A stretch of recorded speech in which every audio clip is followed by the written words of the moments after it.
Hi hello എല്ലാവർക്കും ഹരിയ വ്ലോഗിൻ്റെ പുതിയൊരു വീഡിയോയിലേക്ക് സ്വാഗതം. ഇന്നത്തെ വീഡിയോ എന്ന് പറയുന്നത് ചെറിയൊരു റിയാക്ഷൻ വീഡിയോ ആണ്. ഞാൻ ഉൾപ്പെടെയുള്ള നിലവാരമില്ലാത്ത ഒരു കൂട്ടം മനുഷ്യരെ കുറിച്ചിട്ടുള്ള ഒരു റിയാക്ഷൻ വീഡിയോ ആണ് ഇന്നത്തേതെന്ന് പറയുന്നത്. ഒരാൾ മരിച്ചു കഴിഞ്ഞാൽ അയാളുടെ ഭൗതിക ശരീരത്തെ നമ്മൾ അത്രയേറെ ബഹുമാനിക്കുകയും ആദരിക്കുകയൊക്കെ ചെയ്യണം അല്ലേ?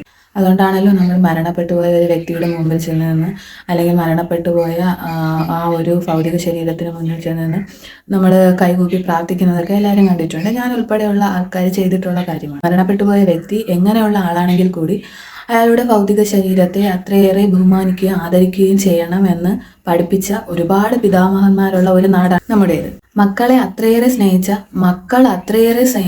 ഒരു പിതാവിന്റെ വിയോഗത്തിൽ മനംനൊന്ത് എല്ലാം നഷ്ടപ്പെട്ടതുപോലെ ഒരച്ഛന്റെ ഭൗതിക ശരീരത്തിന് മുന്നിലിരിക്കുന്ന ഒരു മനുഷ്യനെ മുഖ്യമന്ത്രി വന്നപ്പോൾ എഴുന്നേറ്റ് നിന്ന് ബഹുമാനിച്ചില്ല എന്ന കാരണത്താൽ ചില ഓൺലൈൻ മാധ്യമങ്ങളും യൂട്യൂബ് ചാനലുകളും ഒക്കെ വിമർശിച്ച് തള്ളുന്നതും ട്രോളുകൾ ഇറക്കുന്നതൊക്കെ കണ്ടു.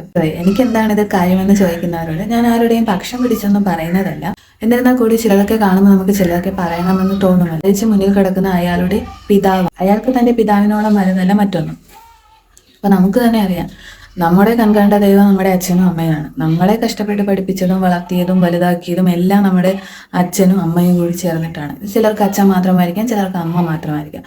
അപ്പോൾ അങ്ങനെ ഒരു വ്യക്തി നമ്മുടെ എല്ലാം ആയിരുന്ന നമുക്ക് താങ്ങും തണലുമായി നിന്ന ഒരു വ്യക്തി, അല്ലെങ്കിൽ നമുക്ക് അത്രയും വേണ്ടപ്പെട്ട ഒരാൾ, അതായത് അച്ഛനും അമ്മയും എന്ന് പറയുമ്പോൾ നമുക്കറിയാം നമ്മളോട് ഏറ്റവും അധികം ചേർന്ന് നിൽക്കുന്ന വ്യക്തിത്വങ്ങളാണ്.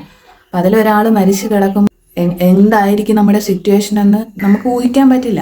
നമ്മുടെ എല്ലാം ആയിരുന്ന ഒരാൾ മരിച്ചു കിടക്കുമ്പോൾ ഇനി നമ്മുടെ കൂടെ ഇല്ല എന്ന സത്യം നമ്മൾ മനസ്സിലാക്കി എടുക്കാൻ ഒരുപാട് സമയം എടുക്കുമല്ലേ. അച്ഛൻ്റെ വിയോഗത്തിൽ മനംനൊന്തിരിക്കുന്ന ഒരു മനുഷ്യന്റെ മുന്നിൽ വന്നു നിൽക്കുന്ന മന്ത്രിയെയോ രാജാവിനെയോ ബഹുമാനിച്ചില്ല എന്ന് വിമർശിച്ചുകൊണ്ട് മനുഷ്യത്വ ലവലേശമില്ലാത്ത ഒരു കൂട്ടം മനുഷ്യർ കൊത്തിവലിക്കുന്നത് കണ്ടു.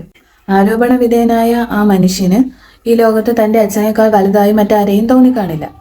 അപ്പോഴത്തെ സിറ്റുവേഷനിൽ അയാൾ കടന്നു പോകുന്ന മാനസികാവസ്ഥ എന്താണെന്ന് നമുക്ക് അറിയില്ല. ഒരാൾ തന്റെ പിതാവിനെ നഷ്ടപ്പെട്ട് ചങ്ക് തകർന്നിരിക്കുന്ന ആ ഒരു അവസ്ഥയിലും ആ മനുഷ്യനെ സമൂഹ മാധ്യമങ്ങളിൽ വലിച്ചു കീറുന്നത് കാണുമ്പോൾ ഞാൻ ഉൾപ്പെടുന്ന പ്രബുദ്ധ മലയാളികളോട് പുച്ഛം മാത്രമാണ് തോന്നുന്നത്. മറ്റൊരാളുടെ ദുഃഖത്തിൽ പങ്കുചേരാൻ കഴിഞ്ഞില്ല എങ്കിൽ പോലും ആക്ഷേപിക്കാതിരിക്കുക എന്നൊരു മാന്യത നമുക്ക് കാണിക്കാമായിരുന്നു. അപ്പോൾ അങ്ങനത്തെ ട്രോളുകളും വിമർശനങ്ങളും ഒക്കെ കണ്ടപ്പോൾ ഇത്രയെങ്കിലും സംസാരിക്കണമെന്ന് എനിക്ക് തോന്നി.